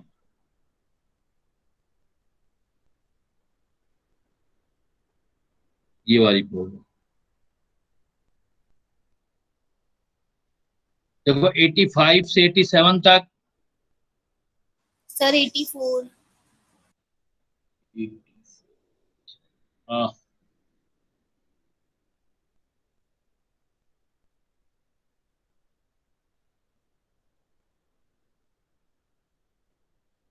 एटी फोर क्या कह रहा है देखो, कहता है 84 to neutralise completely 20 millilitre of 0.1 molar aqua solution of phosphoric acid, the volume of 0.1 molar KS solution. तो सिंपली एक एसिड है, एक बेस है, H3O4 एसिड है और KOH बेस है। फॉस्फोरिक एसिड के केस में याद है आपको, मैंने स्पेशली बताया था इनफेक्टर। फॉस्फोरस केस में जितने यस, ऑक्सीजन होते हैं नंबर उससे ऑफ वो कम ऑक्सीजन होता है। -1। -1। तो इसका इनफेक्टर 3 होगा और इसका इनफेक्टर 1 होगा। इक्विवेलेंट बराबर कर देते हैं, equivalent of acid is equal to equivalent of base. इसके इक्विवेलेंट देखो, मोलरिटी दे रखी है, तो molarity into volume into N factor, तो मोल इंटू इनफेक्टर हो गया ना ये एसिड वाला। और बेस में क्या दे रखा है, वॉल्यूम, तो molarity into volume into N factor base वाला, बस वैल्यू पुट कर दो। एसिड का मोलरिटी दे रखा है 0.1, वॉल्यूम दे रखा है 20 मिलीलीटर, एन फैक्टर है 3, बेस में मोलरिटी दे रखा है 0.1, वॉल्यूम दे रखा है, निकालना है आपको, एन फैक्टर है 1 तो वॉल्यूम निकल जाएगा आपको 60 मिलीलीटर। अब volume of KH solution required to neutralize completely 20 milliliter of 0.1 molar solution of phosphoric acid. The volume of the 0.1 molar solution is required 60 आएगा बेटा, वॉल्यूम जो आएगा वो 60 आएगा। आ रहा था हैं सर 60 आ रहा था, वो आंसर गलत है इसमें। हाँ, इसके 20 मिलीलीटर को the neutralise completely 20 litre of 0.1 इसमें मोलर फास्फोरस एसिड दे रखा है सर PO3 आएगा यहाँ पे। फास्फोरस, अच्छा फास्फोरस दे रखा है बेटा H3PO3, तो आपका ये 2 हो जाएगा। यस सर, तो ये 2 हो जाएगा तो एन फैक्टर 2 हो जाएगा, तो फिर 40 हो जाएगा। 40 फास्फोरस है तो मैंने भी फास्फोरिक एसिड ले लिया था गलती से। हाँ, तो देखो ये मिस्टेक हो जाता है ना, ये वो होती है मैनुअल एरर होती है, ये होती है जिनका हमें पता ही नहीं लगता, एरर हो जाती है। कोई बात नहीं, अब आगे से ध्यान रखना, इसमें प्रॉब्लम आ जाता है फास्फोरस या फास्फोरिक में। ठीक है बेटा, चलो आगे।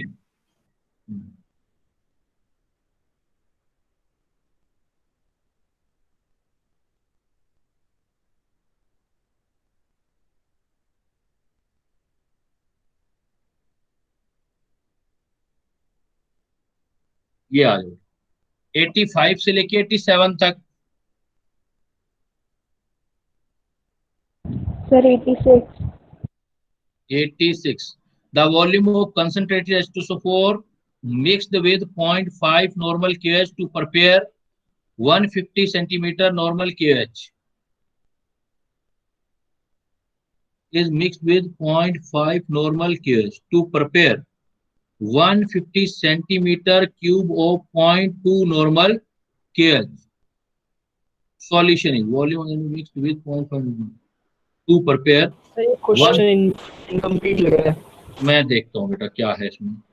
देखो द वॉल्यूम ऑफ H2SO4, तो हम निकाल लेते हैं इक्विवेलेंट ऑफ H2SO4 पहले वाले, ठीक है, जो भी होंगे इक्विवेलेंट ऑफ H2SO4 मिक्स्ड हो रहे हैं with equivalent of point, initial वाले इक्विवेलेंट ऑफ KH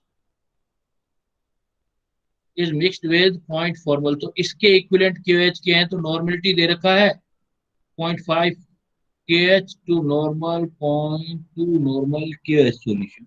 अच्छा, तो KH चाहिए इसका आपको, तो देखो KH है हमारे पास 0.5 नॉर्मल। सर इसमें रिएक्टेंट में भी KOH लिया हुआ है और फिर मतलब प्रोडक्ट भी KOH बता रहा है, कोई बात नहीं, बना लेते हैं अपने। तो अब अगर आपको इक्विवेलेंट, फाइनल इक्विवेलेंट कितने चाहिए आप तो ये चेक कर लो। फाइनल इक्विवेलेंट चाहिए KH के, equivalent final KH is equal to चाहिए normality into volume 0.2 into 150।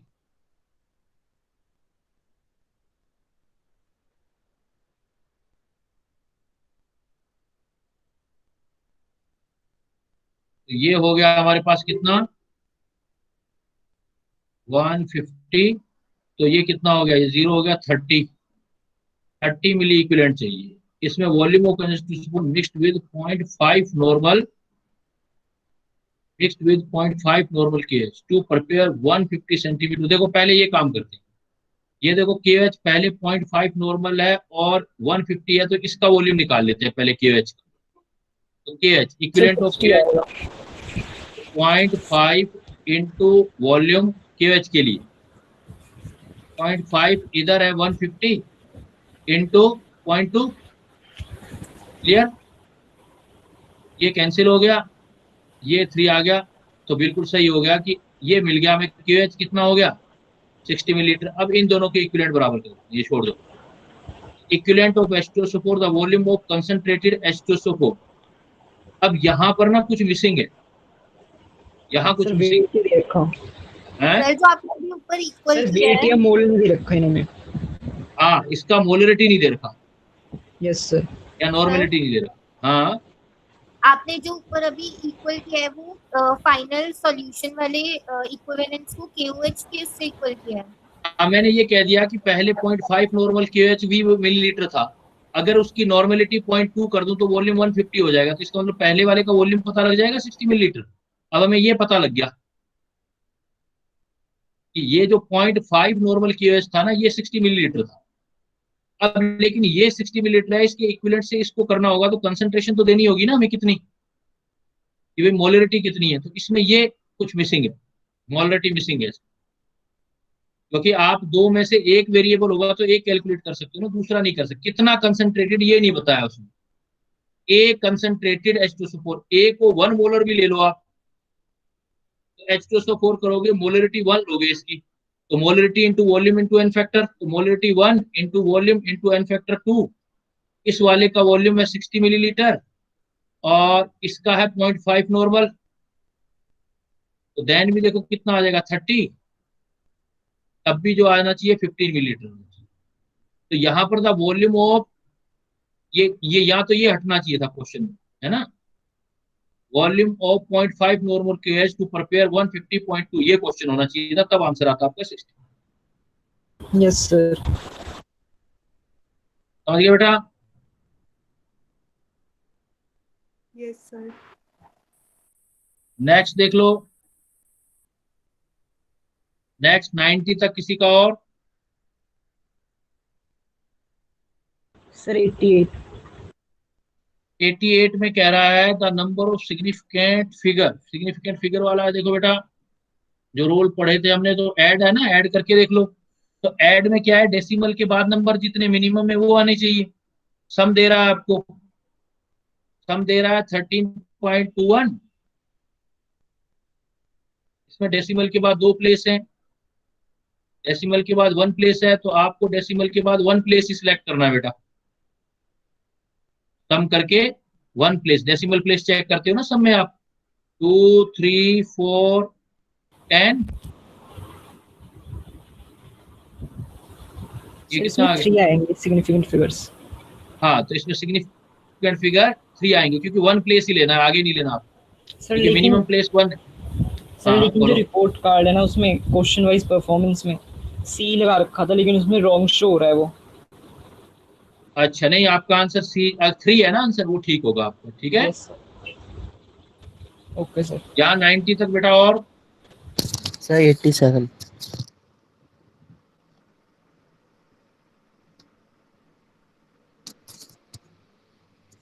87, how much amount of required gram, इतना नॉर्मल से बहुत इजी बेटा, ये तो बिल्कुल इक्विवेलेंट बराबर कर दो, इसमें तो कुछ भी नहीं है। इक्विवेलेंट ऑफ NaOH, बेस है, इधर एसिड है, इक्विवेलेंट ऑफ एसिड, बेस का वेट निकालना है, weight upon formula weight into N factor, इसका इक्विवेलेंट नॉर्मेलिटी इनटू वॉल्यूम से निकालना है, नॉर्मेलिटी इनटू वॉल्यूम लेके लीटर में होना चाहिए, वेट कैलकुलेट करना है, मोलर मास कितना होता है NaOH का 40, एन फैक्टर बेटा 1, नॉर्मेलिटी 0.1, वॉल्यूम कितना है 1500 मिलीलीटर है, लीटर में कन्वर्ट कर देना इसको, आपका आ जाएगा।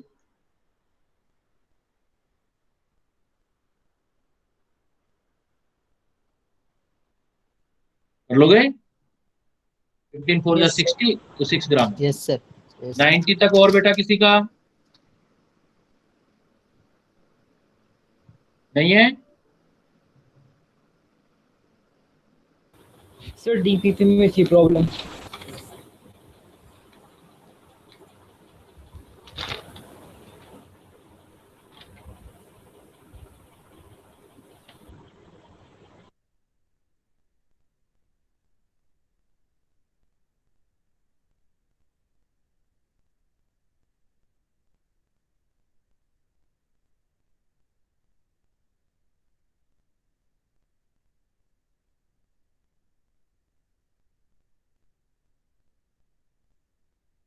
बेटा 1 मिनट वेट करो।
हाँ बेटा करें ना।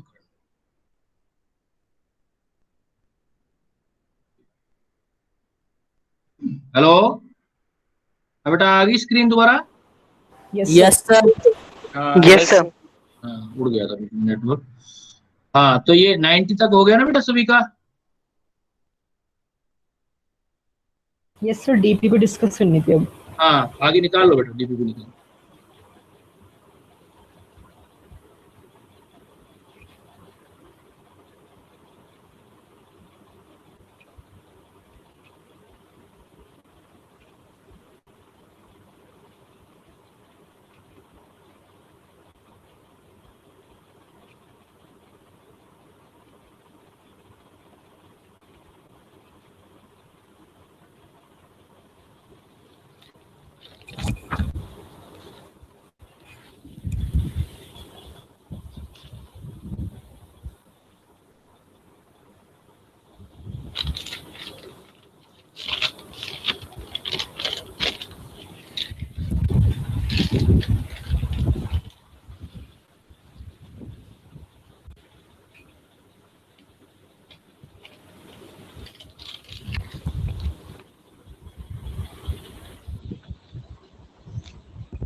हाँ बेटा ये डीपीपी निकाल लो।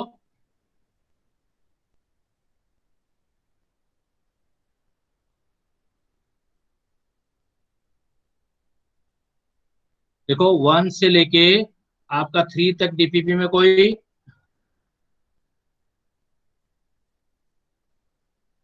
No sir. 1 से 3 तक बेटा किसी का भी कोई problem? No sir. 4 to 6 6 no sir.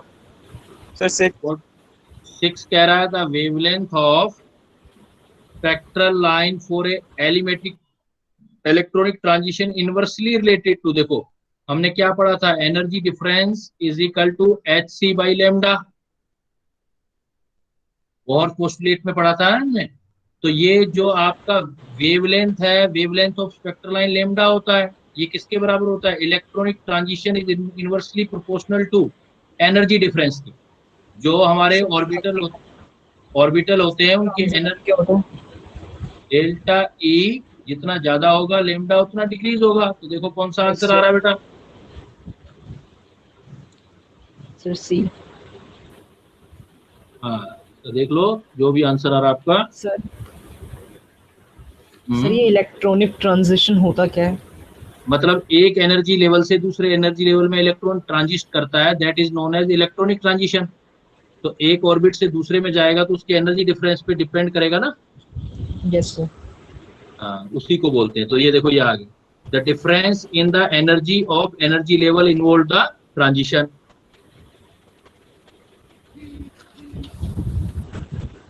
Next आ जाओ बेटा 7 से लेके 9 तक किसी का? Sir 7 and 9। देखो द रेडियस, ये तो मैंने लिखवाया है ये नोट्स में आपको, रेडियस। हाँ सर बोलो। आपने इसमें लिखवाया 10⁻⁻10 मीटर। हाँ है ना, 10⁻⁻10 मीटर लिखा है हमने। Yes sir. आपको आंसर चाहिए सेंटीमीटर। 10⁻⁻, मीटर तो मैंने एटम का लिखवाया है बेटा, ये तो एटम का था। सर -15 आएगा। सर न्यूक्लियस का पूछ रहा है। तो न्यूक्लियस मैंने 10 माइनस कितना लिखवाया था आपको?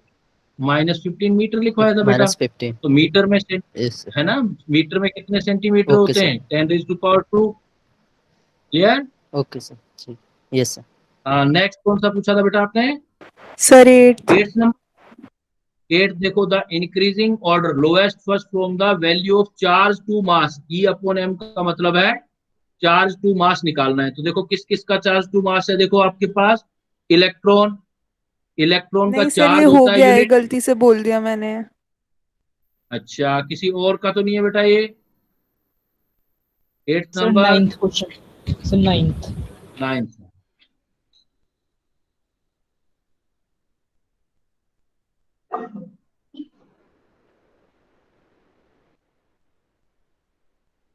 आपका सर हाँ सर 8 बता दीजिए सर। देखो 8 में आपको सिर्फ चार्ज टू मास रेशियो निकालना है, ऐसा मैंने नोट्स में भी करवाया था, आप देखोगे ना। तो चार्ज टू मास देखो सबसे पहले इलेक्ट्रॉन का चार्ज कितना होता है? Unit charge. और मास होता है नेग्लिजिबल, मतलब 0। फिर आ जाओ दूसरा देखो किसका था? दूसरा किसका पूछ रहा है? इलेक्ट्रॉन के बाद प्रोटॉन का चार्ज भी यूनिट लेकिन मास भी यूनिट। फिर देखो न्यूट्रॉन का चार्ज 0 मास यूनिट, ये किया था हमने। अल्फा पार्टिकल का चार्ज जो था वो प्रोटॉन का डबल था, तो 2 यूनिट प्रोटॉन का डबल, और मास प्रोटॉन का 4 टाइम, तो कितना आ गया ये 1/2। तो 0 को 1 से डिवाइड करेंगे ये तो 0 ही रहेगा, है ना। और ये यूनिट मास और ये कुछ आएगा आपका, और ये इन्फिनाइट हो जाएगा, मतलब ये अप्रोक्सीमेट, ये 0 रहेगा, ये इन्फिनाइट हो गया। तो सबसे ज्यादा देखो किसका होगा charge to mass ratio? Charge to mass ratio सबसे ज्यादा होगा इलेक्ट्रॉन का, तो इलेक्ट्रॉन सबसे ज्यादा, और 0 न्यूट्रॉन का आएगा। ये थोड़ा बहुत आएगा ये डिफरेंस, अगर वैल्यू करेंगे ना। यूनिट वैल्यू कितनी थी चार्ज की? 1.6 × 10⁻⁻19 कूलम, और मास जो था वो कितना था? 1.673 × 10⁻⁻। तो कुछ ना कुछ वैल्यू आ जाएगा, 0 तो नहीं होगा, तो कुछ ना कुछ आ जाएगा आपके पास वैल्यू आ जाएगा। तो हमें क्या निकालना था, इंक्रीजिंग ऑर्डर ऑफ वैल्यू, तो 0 सबसे मिनिमम, तो न्यूट्रॉन सबसे मिनिमम हो गया, और मैक्सिमम हो गया इलेक्ट्रॉन इन्फिनिटी। ऐसा सिलेक्शन कर लेना कोई, न्यूट्रॉन मिनिमम। और देखो प्रोटॉन और अल्फा पार्टिकल में, अल्फा पार्टिकल कम होगा क्योंकि ये 1/2 है, ये 1/1 है, तो उससे आधा रह जाएगा ये 0.5, ये 1 आ गया ना। अब ऐसा भी करोगे तो 1/1 भी 1 है, और ये 0.5 है। तो देखो सबसे छोटा 0, तो सबसे छोटा 0, उससे बड़ा 0.5, उससे बड़ा 1, उससे बड़ा इन्फिनिटी। तो सबसे छोटा न्यूट्रॉन, फिर अल्फा पार्टिकल, फिर प्रोटॉन, फिर इलेक्ट्रॉन। क्लियर बेटा? Yes sir. नेक्स्ट इसमें देखो, चार्ज का साइन नहीं कंसीडर करना, है इसमें चार्ज का साइन कंसीडर नहीं करेंगे। नहीं, चार्ज मैग्नीट्यूड करते हैं बेटा, सिर्फ मैग्नीट्यूड करना होता है। क्लियर? 9th पूछ रहे हैं, which of the following is the energy of possible excited state. यहाँ पर it should be keeped in mind, excited state पूछ रहा है हाइड्रोजन। एक्साइटेड स्टेट होता है ग्राउंड स्टेट से एक आगे, अगर n = 1 होता है तो वो ग्राउंड स्टेट होता है बेटा, और n = 2 होता है तो इसको फर्स्ट एक्साइटेड स्टेट बोलते हैं हम।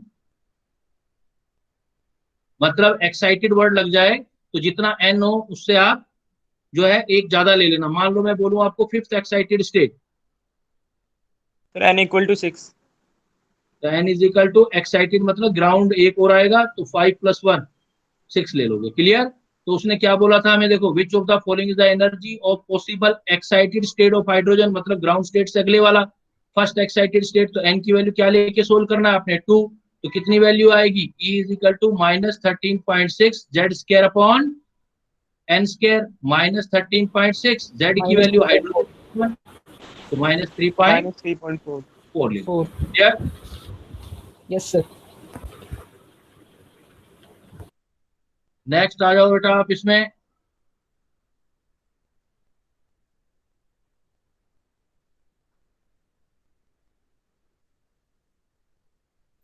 ये हो गया था आपका 7 तक हो गया था ना। फिर आ जाओ आप इनमें से, ये आ जाओ 10 से लेकर के 9 तक हो गया, 10 से लेके 11 तक बेटा किसी का problem? Sir 11th। Yes sir.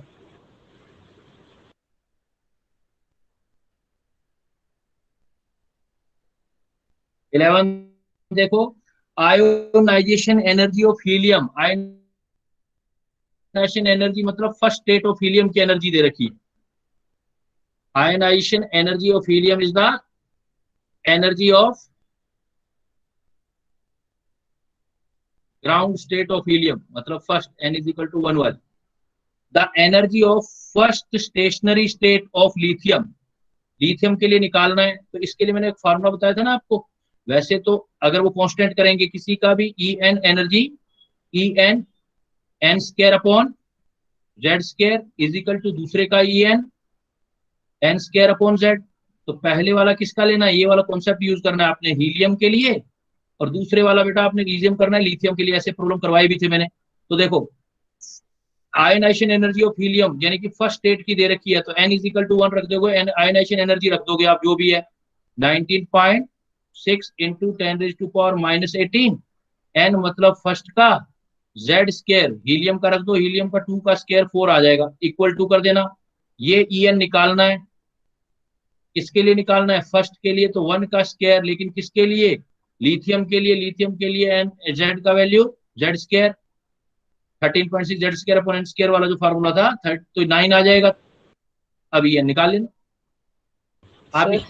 हाँ सर आयोनाइजेशन एनर्जी क्या होती है? वैसे तो बेटा मैं नेक्स्ट क्लास में आपको और क्लियर बताऊंगा। जो फर्स्ट ऑर्बिट की एनर्जी होती है ना, जो किसी की भी यस सर। फर्स्ट ऑर्बिट की एनर्जी अगर उसको प्लस में ले लेते हैं तो वो आयनाइजेशन एनर्जी हो जाता है। अब आपको फर्स्ट स्टेशनरी एनर्जी लेना है तो ये वाला एनर्जी तो प्लस में रहेगा क्योंकि आयनाइजेशन एनर्जी है, लेकिन ये वाला आंसर आपका माइनस में आएगा। तो लास्ट रिपोर्ट आंसर करना है माइनस में आएगा। सर ये माइनस में क्यों रहेगा? ई फर्स्ट, जब मान लो हाइड्रोजन का फर्स्ट ऑर्बिट है, उसकी एनर्जी कितनी होती है -13.6, लेकिन इसके इलेक्ट्रॉन को निकालने के लिए तो मुझे +13.6 देनी पड़ेगी ना। Yes sir. तो देने वाली एनर्जी होती है वो प्लस में होती है, इसलिए आयोनाइजेशन एनर्जी कह दिया तो प्लस। नहीं तो अदरवाइज तो हमारे माइनस में वैल्यू रहती ही है ओके सर। फार्मूले के अकॉर्डिंग।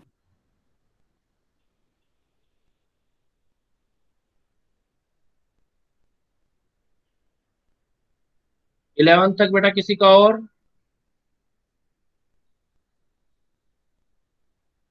इलेवन ही प्रॉब्लम थे बेटा आपके?